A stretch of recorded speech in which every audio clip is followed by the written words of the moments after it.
আশা করতেছি যদি বিএনপির সাথে আমরা যাই তাহলে ইনশাআল্লাহ এই আসন আমি পাবো। আল্লাহ হাবিবের জন্য যে এখন পর্যন্ত বিবাহ পর্যন্ত করেনি সেই মানুষটাকেই এবার আসন দেওয়া হচ্ছে না, এমন একটি তথ্য পাওয়া গেল। বলছি আজকে রুমিন ফারহানার কথা, যে রুমিন ফারহানা কিন্তু বিএনপির জন্য অনেক কিছু ত্যাগ স্বীকার করেছে। ইতিমধ্যে যখন শেখ হাসিনা সরকার ছিল তার বিষয়ে অনেক মামলাও রয়েছে, সবকিছু অপেক্ষা করে তিনি কিন্তু বিএনপির সাথে যুক্ত ছিল। কিন্তু এবার গুঞ্জন উঠেছে ব্রাহ্মণবাড়িয়া ২ আসন থেকে হয়তো হেফাজতে ইসলাম বাবুনগরী প্রার্থী হয়ে দাঁড়াবেন। তবে এই আসনে যদি বাবুনগরী দাঁড়ান তবে কিন্তু রুমিন ফারহানা এই আসনটি পাচ্ছে না।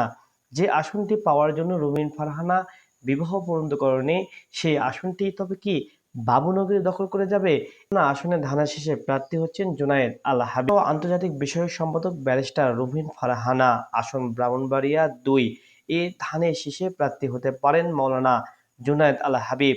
তিনি কওমি মাদ্রাসা ভিত্তিক প্রচারিত রাজনৈতিক সংগঠনের জমিয়াতে উলামায়ে ইসলাম বাংলাদেশ সহসভাপতি এবং হেফাজতে ইসলামের সিনিয়র যুগ্ম মহাসচিব। স্থানীয়ভাবে একজন বরেণ্য আলেম ও ইসলামী বক্তা হিসেবেও তার খ্যাতি রয়েছে এবং তার জনপ্রিয়তা অনেক রয়েছে। তবে বিএনপির সাথে যদি হাত মিলাতে পারে হেফাজতে ইসলাম তবেই কিন্তু এই আসনটি পেতে পারে। আর যদি কোনো সমঝোতা না হয় তাহলে কিন্তু রুমিন ফারহানাই থাকতে পারে, এমনটাই কিন্তু জানা যাচ্ছে। বিএনপি কয়েকটি আসনের নাম ঘোষণা করলেও কিছু আসন এখনো আগের মতো রয়েছে। তবে এই আসনগুলোতে কাকে সমঝোতার মাধ্যমে দেওয়া হবে তা এখনো বলা যাচ্ছে না। বিশেষ একটি সূত্রে জানা গিয়েছে এই আসনটি ছেড়ে দেওয়ার কথা হচ্ছে এবং ইতিবাচক সাড়াও পাওয়া যাচ্ছে বিএনপি থেকে। উল্লেখ্য জমিয়াতে উলামায়ে ইসলাম বাংলাদেশের ২০১১ সাল থেকে বিএনপির বিরুদ্ধে বিভিন্ন অভিযোগ তুলে ২০ দলীয় জোট থেকে বেরিয়ে আসে। তবে সাংগঠনিক বর্তমান নেতৃত্ব আগামী জাতীয় পর্যায়ের নির্বাচন সামনে রেখে বিএনপির সঙ্গে পুরনো সম্পর্ক বাদ দিয়ে কিন্তু নতুনভাবে তারা সম্পর্ক করতে শুরু করেছে। গত ১ বছরে জমিয়াত ও বিএনপি বেশ কয়েকটি কাজ ইতিমধ্যে করেছে এবং যখন যে মুহূর্তে কিন্তু জামাত সহ ইসলামিক দলগুলো কিন্তু ঐক্য করার কথা বলছে, ঠিক হেফাজতে ইসলাম তখন পিছিয়ে গিয়ে বিএনপির হাত ধরে বসেছে।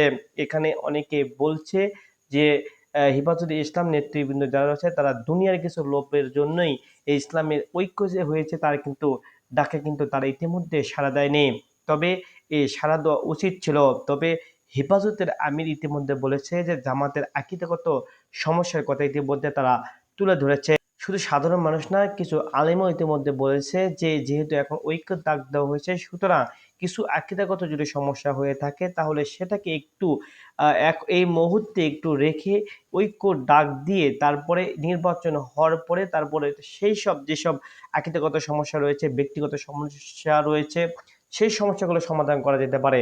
কিন্তু এই মুহূর্তে সবচেয়ে গুরুত্বপূর্ণ যে বিষয়টি সেটা হলো আহ ঐক্য করা। ইসলামিক দলগুলোকে মানুষ এখন অত্যন্ত ভালোবেসে যাচ্ছে। যখন শেখ হাসিনা সরকার চলে গিয়েছে তারপর থেকে ইসলামের যে একটা সাড়া পাওয়া গিয়েছে তা ব্যাপক হারে কিন্তু লক্ষ্য করা গিয়েছে।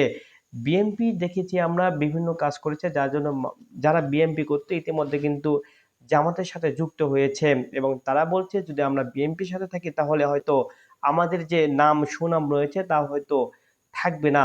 ইতিমধ্যে বেশ কয়েকটি দখল তারপরে চাঁদা সহ বিভিন্ন কাজের জন্য বিএনপি কিন্তু মানুষের সমালোচনা মুখে পড়েছে। আর গেল কয়েকদিন বেশ ভালো কিন্তু আলোচনায় আবার আসছে বিএনপি। আর অপরদিকে জামাতের কিছু বক্তব্যের কারণে কিন্তু সমালোচনার মুখে পড়েছে।